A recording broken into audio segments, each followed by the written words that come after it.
പത്തനംതിട്ടയിൽ പ്രമുഖ വ്യവസായി എം.എ. യൂസഫ് അലിയുടെ ഫോട്ടോ ഉപയോഗിച്ച ജോലി തട്ടിപ്പ്. പ്രതിമാസം 30,000 രൂപ ശമ്പളം വാഗ്ദാനം ചെയ്ത് ഫേസ്ബുക്കിൽ പരസ്യം പോസ്റ്റ് ചെയ്താണ് തട്ടിപ്പ്.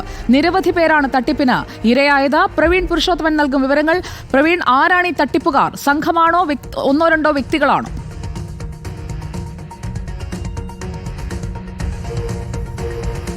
സുജയ, പത്തനംതിട്ട മാരാമൺ സ്വദേശിയായിട്ടുള്ള ആളാണ് ഷാജി സൈമൺ എന്ന ആളാണ് ഈ തട്ടിപ്പിന് ഇപ്പോൾ ഇരയായിട്ടുള്ളത്. ഫേസ്ബുക്കിൽ എം.എ. യൂസഫലിയുടെ പടം വെച്ച് ഒരു ജോലി സംബന്ധിച്ചുള്ള ഒരു അറിയിപ്പ് കഴിഞ്ഞ ദിവസം വന്നിരുന്നു. ഈ ഒരു അറിയിപ്പ് കണ്ട് ഈ ഷാജി സൈമൺ എന്നയാൾ ആ ലിങ്ക് ഓപ്പൺ ചെയ്യുകയും ആ ലിങ്ക് നേരെ ഒരു വാട്സപ്പ് അക്കൗണ്ടിലേക്കാണ് പോയത്. അതിനുശേഷം അവിടെ വിശദമായിട്ടുള്ള വിവരങ്ങൾ ഈ ജോലി സംബന്ധിച്ച് ഉണ്ടായിരുന്നു.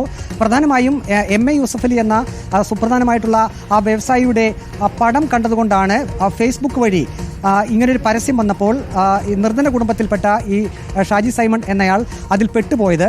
പക്ഷേ പിന്നീടാണ് ഇതൊരു വ്യാജ ജോലിയുടെ പരസ്യമാണെന്നും താൻ തട്ടിപ്പിനിരയായതായും ഈ ഷാജി സൈമൺ അറിഞ്ഞത്. ഇതിൽ ഈ ഫേസ്ബുക്ക് ലിങ്ക് ഓപ്പൺ ചെയ്തതിന് ശേഷം അതിലൊരു അക്കൗണ്ട് നമ്പർ കൊടുത്തിരുന്നു. ഒപ്പം തന്നെ ഒരു ഫോൺ നമ്പരും ഈ പരസ്യത്തിൽ കൊടുത്തിരുന്നു. ആ ഫോൺ നമ്പറിൽ ബന്ധപ്പെട്ടപ്പോൾ ഹിന്ദിയിലാണ് ഒരാൾ സംസാരിച്ചത്. അപ്പോൾ പറഞ്ഞത് നടരാജ് പെൻസിൽ കമ്പനിയിലേക്ക് ജോലിക്കായാണ് ആളുകളെ വേണ്ടത്. അതിൽ താല്പര്യമുണ്ടെങ്കിൽ ആദ്യം രജിസ്ട്രേഷൻ ഫീസായി 750 രൂപ അടയ്ക്കണമെന്ന് പറഞ്ഞു. ഇത് ഫോണിലാണ് ഈ സംഭാഷണം നടന്നത്.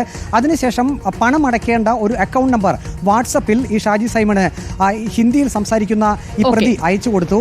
അതിനുശേഷം ആ അക്കൗണ്ട് നമ്പറിലേക്ക് അത് ഗൂഗിൾ പേ വഴിയാണ് പണം അടച്ചത്. ഏതായാലും ഇപ്പോൾ ഇത് സംബന്ധിച്ച് ഈ ഫേസ്ബുക്കിലെ ഈ അക്കൗണ്ടും ഡിലീറ്റ് ചെയ്യപ്പെട്ടിരിക്കുകയാണ്. അതേസമയം തന്നെ കഴിഞ്ഞ ദിവസവും ഈ പ്രതിയുടെ ഫോൺ നമ്പറിലേക്ക് വിളിച്ചിരുന്നു. അതേസമയം ഈ അടച്ച പണം തിരികെ നൽകാൻ ഇതുവരെ തയ്യാറായിട്ടില്ല. ഏതായാലും ഇക്കാര്യം പോലീസിന്റെയും ഒപ്പം തന്നെ മറ്റ് അധികൃതരുടെയും ഒക്കെ ശ്രദ്ധയിൽപ്പെടുത്താനുള്ള ഒരുക്കത്തിലാണ് ഈ തട്ടിപ്പിന് ഇരയായിട്ടുള്ളവർ.